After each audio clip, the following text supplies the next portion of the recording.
Welcome back. Now we answer questions we receive from you, our viewers. If you have a question, visit our website, QuranSpeaks.com. Dr. Shabir, this is a question about the Sunni school of thought. What are the specific differences and practices of each Sunni school of thought, and what is the history behind them, specifically praying practices? What events led to these individual schools?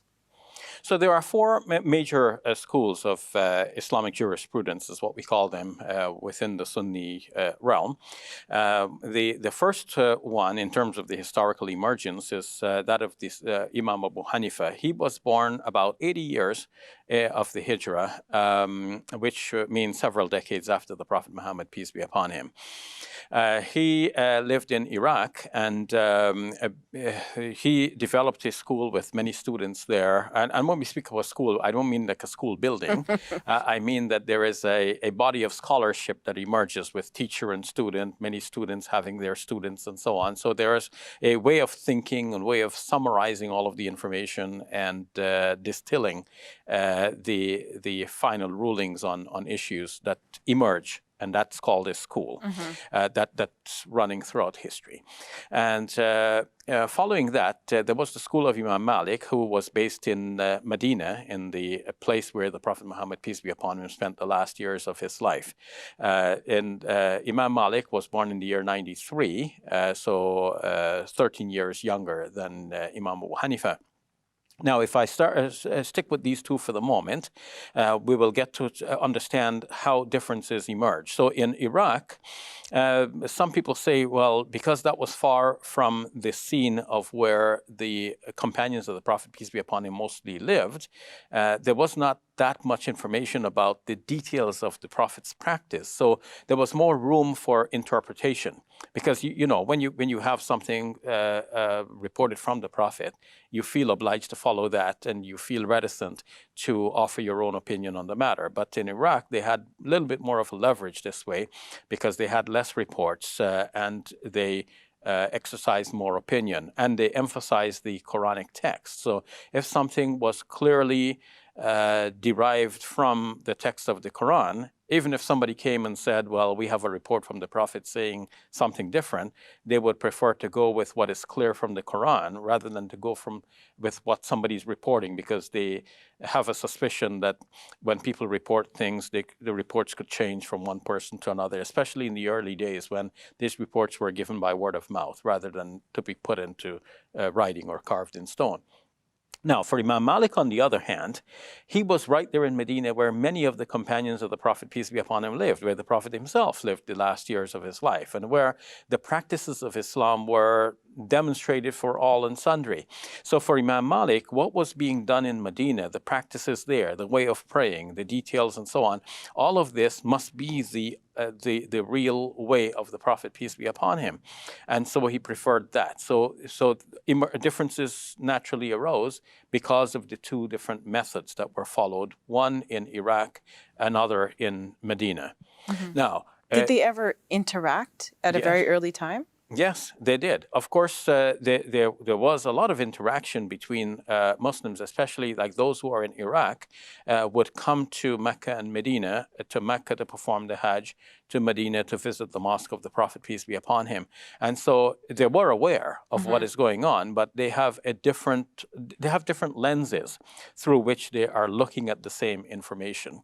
So from the lens of Imam Malik, it looks like whatever is done in Medina, this is it. But from the lens of the Iraqis, like they're not so much committed to the situation in Medina, they're a little bit freer to think more globally in terms of the objectives behind things, the spirit behind things, and so on. And so they take a slightly more rational approach rather than a traditional approach of saying, this is the tradition, just follow it. So the two different approaches, you have two different ways emerging. Now, from the way of Imam Malik, following the tradition, basically, we have another later scholar, Al-Imam Shafi, who took this method, but he wanted to emphasize more, not just simply the generally known practice of Medina, but he wanted to make sure that somebody can attest to a specific practice being done by the Prophet, peace be upon him, himself. It's not just for him sufficient that a large number of people from that generation that is close to the time of the Prophet are following a particular thing or doing something one way. He wants to know, is there a specific report that can be attested and that could be traced all the way back to the Prophet, peace be upon him? For example, did the Prophet say specifically do this? Or is there a report saying that he did specifically this? So Imam Shafi could have this luxury of looking at the information this way because at his time, people have started to develop this into a science. So a person born in that milieu, such as Imam Shafi, would have the feeling that we're dealing here with an exact science. If we say that the hadith is graded authentic, then we have full confidence that it really is so. Whereas a person born in an earlier time, when the science was not so exact, would not have that confidence. So Imam Shafi has that confidence, and so he emerges with a system of thought that is more clearly dependent on the specific reports rather than the general practice. Coming later than Imam Shafi is Ahmad bin Hanbal. And he becomes the eponym of what we might describe now as the fourth school. And in his time, the hadiths have even more blossomed to fruition. And so he compiled a book of 30,000 hadiths, whereas by comparison, Imam Malik compiled a book that has only about 500 hadiths from the Prophet, peace be upon him, himself, and then other reports from others. Ahmad bin Hanbal has 30,000. So you can see the vast difference. If you want to know what did the Prophet, peace be upon him, said on subjects from A to Z, in Imam Malik's Muwatta, you wouldn't find so many hadiths dealing with the various subjects. But in Imam Ahmad's collection, you find hadiths galore. What difference does it make? It means that when you're armed with Imam Ahmad bin Hanbal's collection of 30,000 hadiths, there's less room for opinions and for you to think about things because you have specific instructions now almost on everything from A to Z. And so the faith and the practice emerged that way to become very literalistic. And some people took it even further than this. Dawood ibn Hazm emerged with what is referred to as the Zahiri school, and that took things even ultra-literally. A lot of that literalism is there in the Hanbali methodology as well, and it has become in modern times actually somewhat fused with the Hanbali methodology, and so we find that in some places, like for example in Saudi Arabia, where the Hanbali school has become the school by default that is known and practiced and whose laws are implemented in the country, there we find a more literalistic application of certain laws. Whereas, for example, in some of the parts of the world where you have the Hanafi school in practice, you will find more of a sort of liberal is not the right term, but a more rational approach where people might be looking at the objectives behind the law and the spirit behind things rather than the literal application. So what does this mean? You've mentioned these four different schools. What does that mean for the diversity of the practice of Islam? It means that Muslims have to accept a diversity. And in fact, Muslims have generally learned to live with this diversity. Maybe the common people are surprised if they've only been accustomed to one thing, and then they go into another area and they find that people are practicing things slightly differently. It'll be kind of odd for them.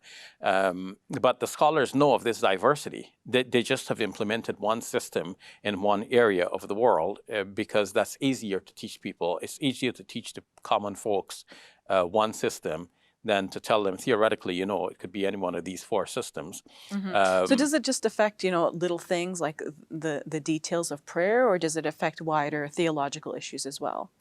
The theological issues, not so much, although there are some theological issues which are are scratched, you can say, by these different approaches and so on. But more so, it's the practices, and even with the practices, it's not the core of the practice.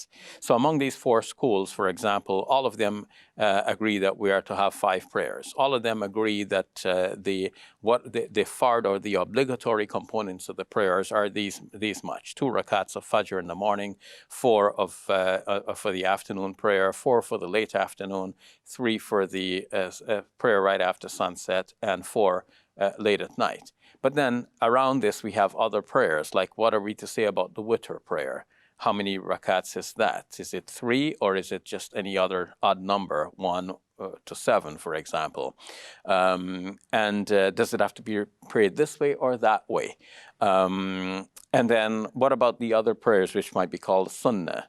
For the Dhuhr prayer, for example, the afternoon prayer, is it 2 rakats before the fard, or is it 4 rakats before the fard, and so on. So we have some differences around the core. So there is a core that is agreed upon by all, and then the differences around them. Does it matter which of these schools of thought a person follows? Well, generally, there is an agreement among the scholars of these 4 schools that you can follow any one of these 4, and you are rightly guided. So even though it may so happen that in one school may rule something to be permissible, let's say to eat. So one school says this food is permissible to eat, but the other school says, no, this is haram, you can't eat that.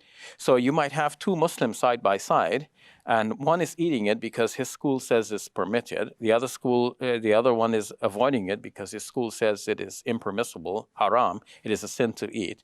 But he, while avoiding it for himself, he has to accept that his brother or sister in faith is following a system. Here we're looking at the system of thought. It is a system of thought that guided the followers of that school to a certain conclusion. The conclusion could be wrong, because you can't have both conclusions right. This thing is halal and haram at the same time. Or God ruled this to be halal for the Shafi'is, but haram for the Hanafis. No, it's God ruled one thing, but we don't know what that one thing is. And 2 different opinions arose. Some people said it's this thing, and some people said it's this thing. So we have to accept that in principle, because they're following a good methodology, they're just trying to find the right way, but they were looking at it through different lenses, and we have different lenses. And we can't have all of the same lenses, just like we can't take out the lenses from our own eyes and put it in the other person's eye. We're going to see things differently. And it was seen differently in one school. Faithfully, they have arrived at this conclusion, so we leave them to their conclusion. And we know that God is not going to penalize them for reaching that conclusion, because they reached that conclusion through good scholarship. It just so happens that there are some things which are so obscure in the tradition that the best of our scholars are going to arrive at 2 different opinions about it. Yeah. So Dr. Shabir, one last question. Is it possible for a Muslim to pick and choose between the schools of thought in terms of the way they practice Islam? Yeah, well, generally for the common folks, the choice is not available generally, because what happens in practice is that a school becomes widespread in a certain area. I mean, let's think about before the schools became widespread, there were just these scholars around. So one might go to Iraq and find Imam Abu Hanifa is teaching there. One might go to Medina and find that Imam Malik is teaching there. And you ask me about interactions. One of the primary students of Imam Abu Hanifa, Muhammad bin Hassan al-Shaybani, went to Medina, and he studied Imam Malik's book, the Muwatta, and he compiled his own edition of the Muwatta. So they know the same information, they're students of each other, and so on. There is this kind of interaction. But now, some people may go to Iraq and follow Imam Abu Hanifa there. Some people may be living in Medina, they're following Imam Malik. It'll be difficult for them in Medina to follow Imam Abu Hanifa because he's far away, and they don't have the telephone to call each other every day and find out, what's the new thinking about new issues arising. So people tend to follow the scholarship in their area. Now, this scholarship becomes well entrenched in a certain area. People who are born in that area naturally tend to follow that. So that's why you will find people from the Indo-Pak subcontinent, naturally, they mostly follow the Hanafi school. People in Saudi Arabia, mostly the Hanbali school, because that's what is prevalent there. So the common people do not generally have this kind of luxury of following one or another. But they do in Canada, right? Because no, there are in all these schools Canada, of thought. people are all mixed up. Yeah, but I wanted to make the distinction that the scholars have the responsibility to know what is right and to follow what is right. So a scholar may be convinced of a particular school and follow that. They may be convinced that a particular school is more to the point, but they may continue to abide by the school that is popularly followed in their area. And then a good example of this was Shah Waliullah of Delhi. Because he lived in Delhi, he abided by the Hanafi school because that was widespread there. But by conviction, he thought that the Shafi school is more to the point. But of course, he doesn't want to confuse the common folks, and because the common folk are not going to be able to absorb two schools at once. It's enough to learn one with all of its details and to do it right.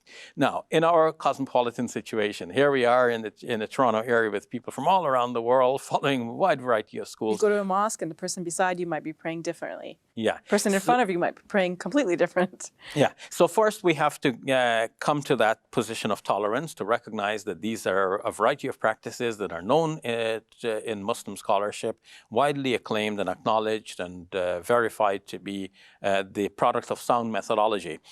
So they're all acceptable, but acceptable for the person who has been taught that way. We're not going to do something without being taught. We don't invent by ourselves, or we don't say, that looks like something nice, let me just try that for a change. No, you should be following sound scholarship. You should be, because ultimately you want to follow what God and his messenger said. You want to follow what God said in the Quran, what the messenger depicted in his life. And because common folks do not have the acumen not that we don't have the intelligence, we do, but we have devoted our intelligence to other areas of study. Somebody's become an accountant, somebody's become an engineer, somebody's become a medical doctor, and they're experts in all of these fields. But there are experts also in the field of interpreting the Quran and getting a sense of the life example of the Prophet Muhammad, peace be upon him, and distilling all of that information into the finer points of Islamic law and practice. So we have to consult those people to know what is the Islamic law and practice. So long as you're learning from a qualified teacher, then you're fine, because you're doing what that qualified teacher is distilling from God's book and from the life example of the Prophet, peace be upon him. So we don't have the luxury of mixing and matching in this way. So the first level is the tolerance, to accept that there is this variety. But the second level is to go deeper and to think about these differences, how they arose, and to realize that we can't insist on these points, because not only do we have to be tolerant for the other person who is doing something different, but we also have to be flexible with our own tradition, knowing that if these points are so obscure that scholars cannot really be sure what is the point, some arrive at A and some arrive at not A at the same time, and knowing that they cannot both be true, that means we have a sort of gentlemanly agreement that says, let's agree that you're going to do A and I'm going to do not A, and we're both fine.